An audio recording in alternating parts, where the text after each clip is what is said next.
everyone. It's your boy Kavaski.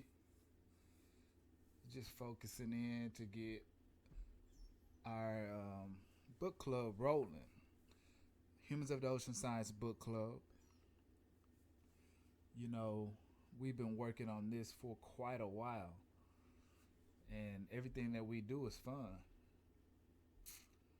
Everything we do is fun, so the business is fun. And so the business is rolling.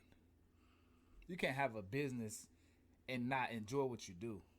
I enjoy what I do. My business is my own. So I love it. Yes, I need to be a little more disciplined on expanding the business models. Or, hey guys, let me go ahead and do this introduction. This is Kavaski Irvin with Humans of the Ocean Science Book Club, and we're finna jump straight back in, guys, and get it going. It's been quite a little while since it was about around Christmas since we jumped into Terry McMillan's book, The Interruption of Everything, but we are on chapter 12. And I'm going to go ahead and give an introduction of what 12 consists of from the beginning so you guys can kind of be caught up, which I know you're not lost or behind, but just be caught up. It can't hurt to be caught up, you know. I love to be caught up myself. Chapter 12 is like they just finished with a big moment, right? The family got together. Everybody was enjoying the presence of one another, and the mother of Simeon and Spencer has finally met Spencer's girlfriend, Brianna. And also at the exact same time, we have this great thing that happened, right? Arthurine, her like boyfriend, Prizel, is making some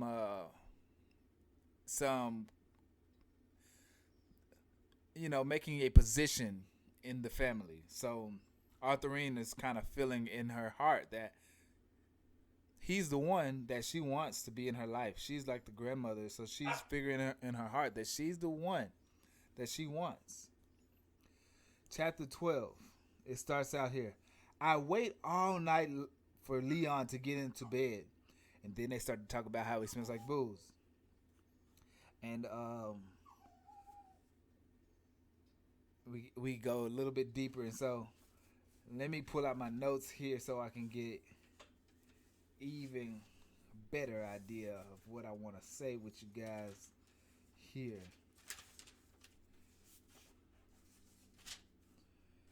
Okay. Page 31. This is the fun part. This is where I just go through the book and get through the chapters, and then we discover as we go, and that's what makes it fun. We discover as we go. It says Spencer wasn't quite sure how to take both aspects of the news, but seemed to get a great deal of comfort putting his head in Brianna's lap while she stroked his back. Okay. On her way out, Sabrina expressed how disappointed she was that I hadn't confided in her, especially when she thought I could talk to her about anything. Then it says, Arthurine, as my greatest source of comfort, said that I shouldn't forget that Sarah was 90 years old when she conceived, and said that God has given me cause to laugh.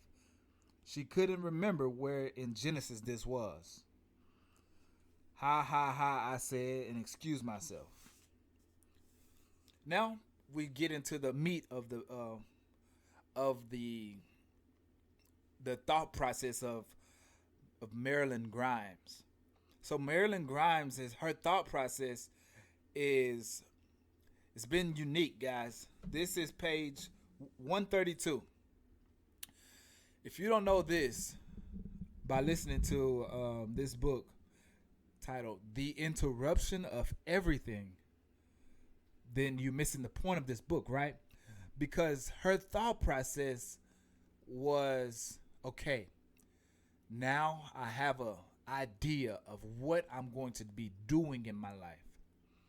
Now I have an idea of all of the problems I've encountered. Now I have the perspective of what life is going to throw at me. And then she has a big interruption.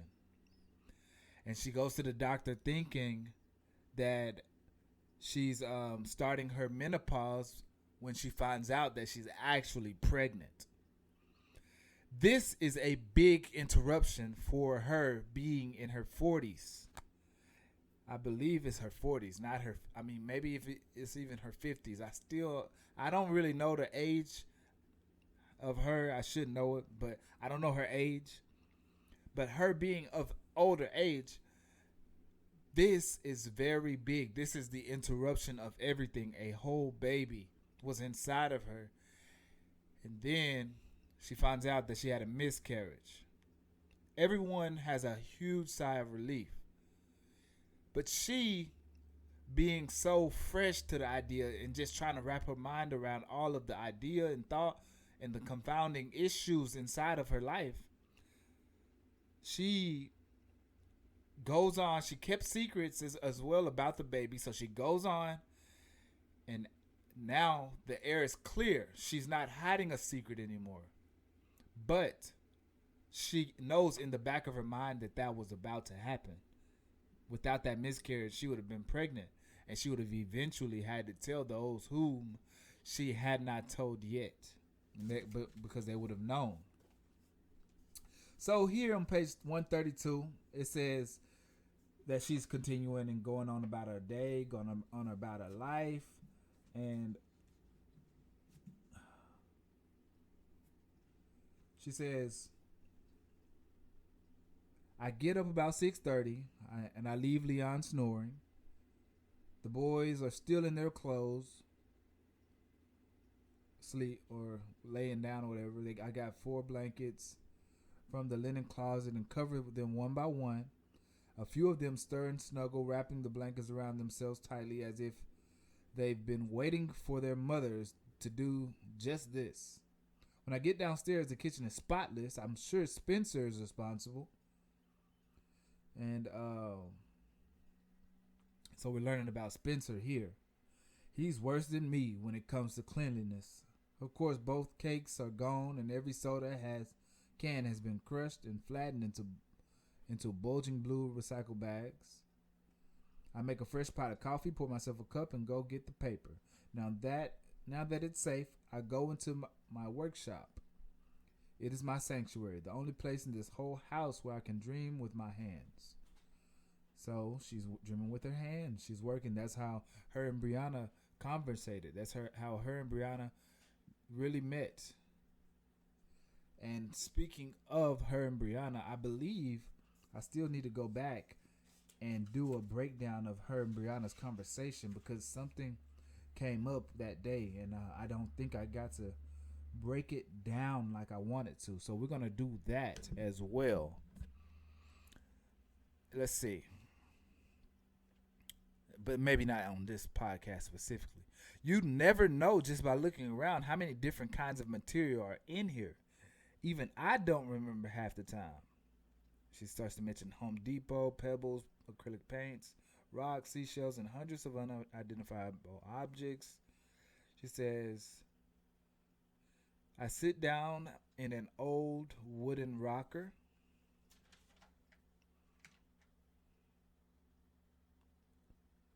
Okay. And then as I rock back and forth, the wooden joints creak. I like the sound. I look over and spot Bunny's necklace. I forgot all about it. I'm sure she understands. I place it inside my backpack and start reading the paper. Sometimes I skip over all the horror happening in the world and read the stupid, funny, gossipy, inconsequential stuff first. After a few sips of coffee, I realize I'm hot. From inside my body, not the outer layer. Even my forehead is moist. My bathrobe robe is starting to stick to my arms.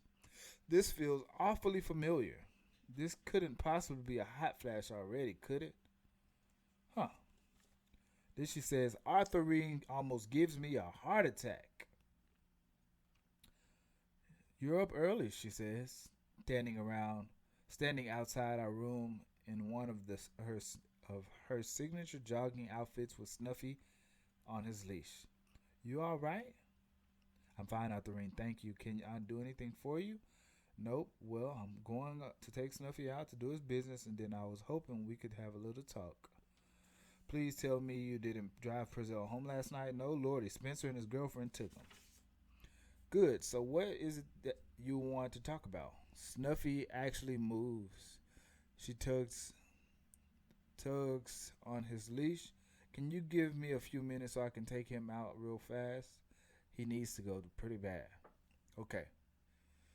Then, as I told you, she had that thought process, so she was in mind, like in state of mind and thinking for a long time, just thinking about this situation. So the dialogue was mainly about her thought processes.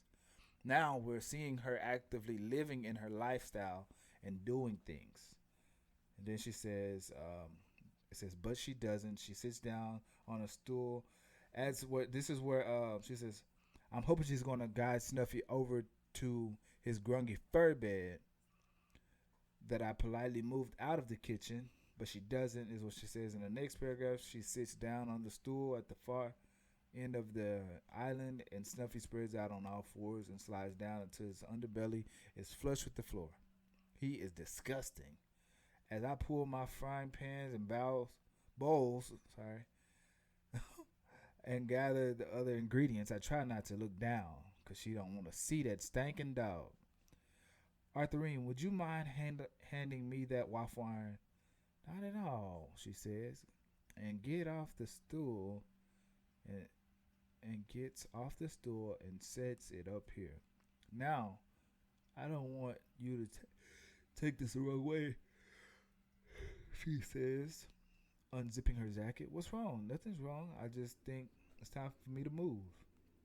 This is where Arthurine makes her proclaim about her and Purcell moving in together, and then she starts to talk about how Leon won't approve. And then Marilyn's like, okay, well, Arthurine, Leon is not your husband, so you don't have to feel so bad about not telling him. And that is on page 135. It says, you don't need to be forgiven, Arthurine, but does Purcell know you want to move into his building? Of course he does. He was the one that put the idea into my head. There you go. And then we get 136. It goes, you'll smell it in about half an hour and not a minute sooner. Talking about some bacon. Wait a minute. Yes, Marilyn, can you have a dog there? No, I want you and Leon to have Snuffy. And off she goes. And Marilyn hates Snuffy, as you can hear from that part. At the creak of dawn on Tuesday, Spencer, Brianna, and at least 5 other spring breakers all head for a condo on the south shore of Lake Tahoe. I'm completely in shock when Leon insists on going with me to have my procedure done. I can tell he's relieved because he has spent all day and night trying to say the politically correct thing until I finally just ask him to be quiet and talk about something else. I get up pretty early to get ready for work, but realize it's Wednesday and I don't have to be at HC until noon. Leon is in the office in the kitchen drinking coffee. It feels strange seeing him this type of day. So why do you take off work? I ask, not pouring myself a cup of coffee. I make a mental note to buy 2 pounds of decaffeinated Samaruta and mocha hot java later because I just needed to. Well, you chose a good time to do it with Spencer being home, but he's not home. He's gone. You know what I meant. He'll be back tomorrow, but we're going to Fresno first thing Friday morning. Goodness. Okay, and this is page 138. Okay. And we're just getting into a big moment of dialogue here. But it's shorter dialogue. This dialogue isn't so much of explanation like type dialogue. This is an active type of dialogue where they're conversating well. If you can tell by my demeanor, I am pretty tired. I'm exhausted right now. I cannot put it any other way. I really don't want Spencer to see Lovey under the circumstances, these circumstances, at least not right now, until we can find out what's going on. It seems like Brianna had a pretty good idea what to expect, but then there's Joy. Which is precisely my point. His girlfriend shouldn't have to deal with our family's problems while she's here. I asked. I'm not worried about her. It's just a difficult situation to have to be exposed to. That's all I'm saying. I told you a couple of weeks ago, Leon. I'm sorry, I forgot. I've had a lot on my mind. Sorry. Well, she's getting tests done and developing on what time we finish. I was planning on driving back that evening. Spencer's leaving Sunday morning. Okay then, he says, obviously wanting to switch gears. So where do you go from here? Where do we go from here?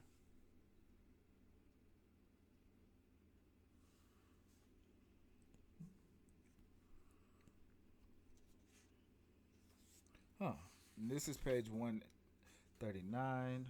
It's still on the conversation of Alzheimer's. And when I couldn't read that part because we don't have to waste time reading those dialogue parts, but that we can absolutely break it down on page one, the end of page 139, 140, 141, and what else? 142. Huge dialogue pages. Then this is where on 143 Leon says motorcycle, or it says Maryland. I was just thinking out loud. Come back, please. I feel like running his A word over, but I don't. I think my tires might make that burning rubber sound when I hit the grass. Okay. We're going to finish this chapter up right now. This is a good chapter. I'm halfway down the hill when it hits me. He's the one who wants to leave, not me. So why it hasn't he? I slammed on the brakes, make a U-turn, and walk into the driveway and kill the engine. Through the garage, I go and turn off the chime so there's no beep when I open the door. I wish I were a burglar or a serial killer, because he'd be out of luck either way. He's on the phone. She left out of here angry as a bat out of HELO. He says. Yes, I told her. No. I just said I was tired of the job. No. She didn't understand. I tried. I'm not sure. No, I just can't leave. Because it wouldn't be fair to her or to my mother. I was just trying to be honest with her, and I can't believe I was anything. Believe I was. Wait a minute.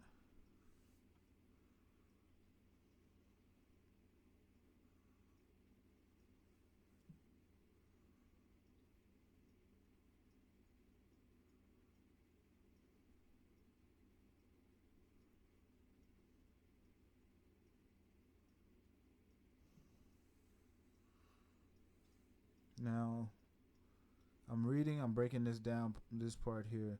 I was just dreadfully, I was just dreadful timing. Or this was just dreadful timing. One of my sons is home from college. He went snowboarding with his friends. The condo, yes, the girlfriend and his wife.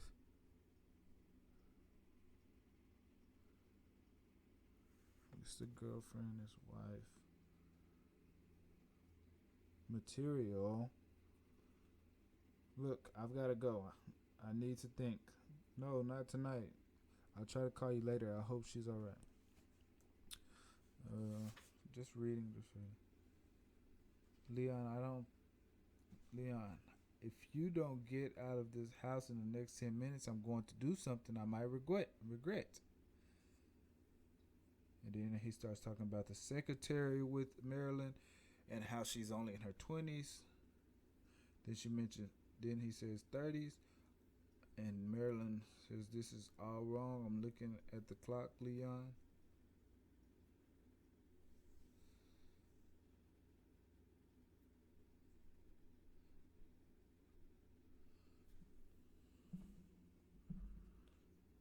I'm just going to get my jacket. Marilyn, please understand that I didn't mean this quite the way it came out. I swear. He says as he puts on his brand new leather bomber. He stops in front of the door when she sees what must be flames shooting out my nostrils. He takes the hint of leaves, and I hope he gets on that stupid motorcycle and rides off of a dang on cliff just like Thelma and Louise did. But when I hear him revving up its engine and taking off at what sounds like breakneck speed, my heart drops because I know Leon doesn't know how to go fast around corners. And that is chapter 12 of The Interruption of Everything by Terry McMillan. And this is Humans of the Ocean Science Book Club. You see what we're doing. I've been working all night, so I'm tired, and we're going to end it there. You guys have a fantastic day, and I'll talk to you later. Bye-bye.